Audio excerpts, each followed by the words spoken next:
Oi, gente! Eu vim aqui para compartilhar com vocês um pouquinho de como que foi o Encontro Nacional de Gestão Estratégica, que teve como foco nessa edição vendas.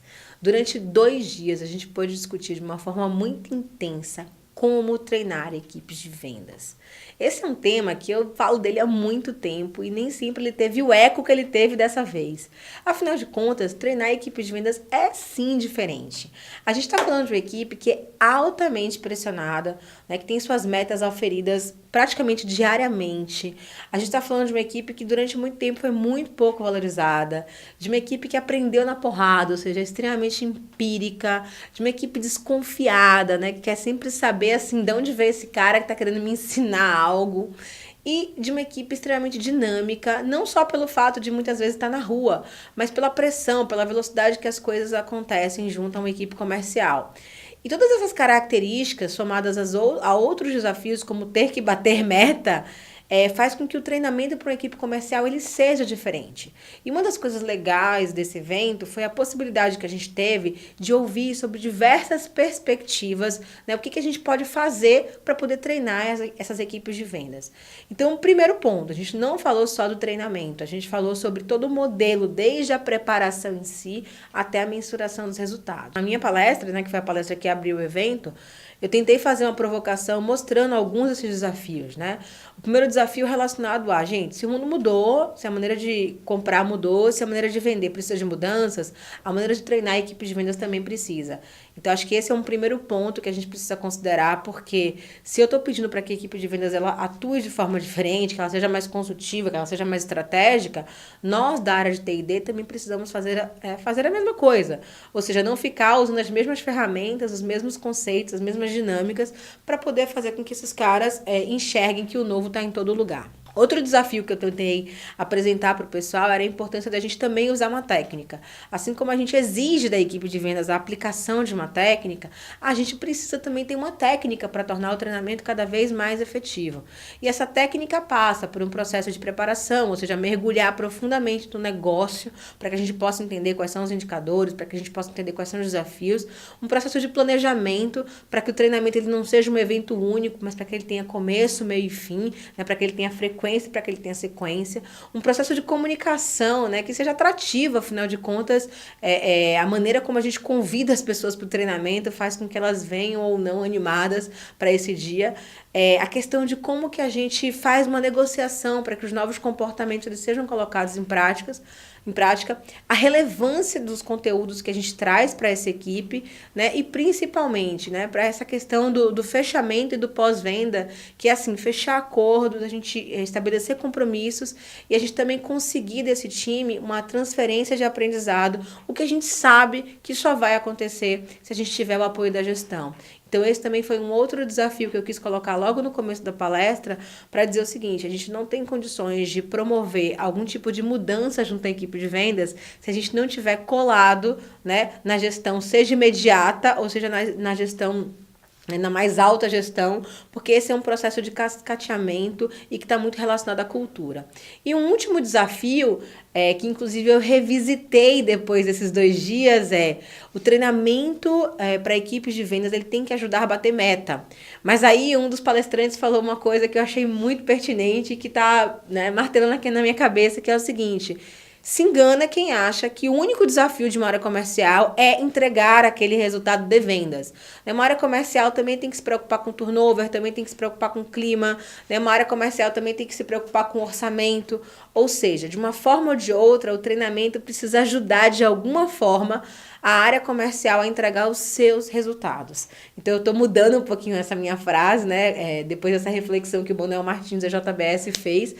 E eu acho que esses são os grandes desafios que a gente tem para treinar a equipe de vendas. Então, a gente dividiu o evento em alguns painéis, a gente trouxe muitos convidados. E no primeiro painel, a gente convidou gerentes de treinamento para poder contarem seus erros e acertos. E foi muito legal, né? A Márcia Rocha, da Avon, ela falou muito sobre essa questão assim, de que se a gente não conseguir mostrar resultados, se a gente não conseguir se conectar ao negócio, esquece, porque não vai funcionar. Ela deu alguns exemplos de treinamentos que ela fez que foram muito bons e outros que não foram tão bons assim, exatamente por essa falta de conexão. Às vezes, a gente tenta fazer algo que a gente acredita que seja o que vai funcionar, mas a gente não promove esse alinhamento com a gestão E o que acontece? O treinamento ele acaba virando um tiro no pé. Então esse foi um dos grandes aprendizados dela e ela mostrou essa questão de como que a gente pode engajar esse time, não só nos treinamentos presenciais, mas também nos treinamentos à distância. Então assim, que o treinamento ele precisa ser curto, ele tem que ser engajador, né? Ele tem que ter uma sequência, então é muito importante que as coisas elas se conversem. Ela falou muito dessa questão do modelo de governança, de como é que eu mostro que aquilo que eu estou promovendo para a equipe comercial está fazendo sentido e principalmente está gerando mudança de comportamento, está impactando no resultado. Depois da Isabela Guerra da Porto Belo Shopping, fez uma série de provocações, duas que me marcaram bastante foram, a primeira, que muitas vezes a área comercial acha que é a área de treinamento que é responsável pela criação dos processos e de modelos, e que nós não somos responsáveis pela criação de processos e modelos. A gente é responsável pelo treinamento e pelo desenvolvimento das pessoas. É claro que a gente pode contribuir com isso, mas muitas vezes, até na empolgação e na pilha, né, porque a gente se contagia com essa galera, a gente acaba querendo também fazer coisas que estão um pouquinho além do nosso alcance. E outro ponto que ela trouxe, que para mim foi muito legal, é essa coisa de, puxa, eu agrado, eu faço aquilo que as pessoas querem, eu faço aquilo que as pessoas clamam por, né? E a gente sabe que time comercial gosta de oba-oba, gosta de incentivo, gosta de motivação, mas eu preciso entender que eu preciso fazer aquilo que eles gostam, aquilo que eles querem, mas eu não posso negligenciar aquilo que eles precisam. Então essa é uma discussão também que ela trouxe e que eu já tenho batido muito, que às vezes o treinamento ele não vai ser legal. As pessoas não vão sair de lá, nossa, mudou minha vida, tocou minha alma. Mas aquilo vai incomodar. E incomodar num treinamento é tão importante quanto gerar aplauso. É claro que se as pessoas gostam do treinamento, fica muito mais fácil elas aprenderem. Mas é importante que ele também gere incômodo, porque a gente só muda aquilo que a gente incomoda. E depois veio o Paulo Garbuio, né, que é gerente de treinamento de vendas da Danone. Ele contou um pouco da sua experiência, tanto na indústria farmacêutica, né, da onde a sua origem, até agora que ele migrou para o mundo mais voltado, né, para o lado de alimentos. Ele compartilhou com a gente 2 pontos, né? Um que era esse envolvimento da liderança, ou seja, no começo, no meio do fim, no fim do processo. Na verdade, foram 3 pontos. Outra coisa que ele falou é que dá para fazer muita coisa legal sem dinheiro, que às vezes a gente fica, né? Tem que ser com a consultoria mais top, tem que ser um vídeo maravilhoso, mas que dá para fazer microlearning, dá para fazer vídeo no celular, dá para editar no iMovie, né? Dá para fazer algumas coisas mais caseiras e que geram, sim, não só engajamento, mas principalmente desenvolvimento. E um outro ponto que ele trouxe foi a questão da conexão, né, da importância da gente se conectar com esse time de vendas, conhecendo profundamente quais são os seus desafios. Então ele falou muito sobre essa questão de você vai a campo, você vai na rota, você conhece qual que é o desafio do cara, você já viu o cliente do cara trazendo essas objeções, porque em algum momento é muito fácil a gente ficar dentro do escritório, né, mirabolando ideias para fazer com que a equipe de vendas coloque em prática, mas a gente não vai conseguir nenhum tipo de efetividade se não houver nenhum tipo de conexão.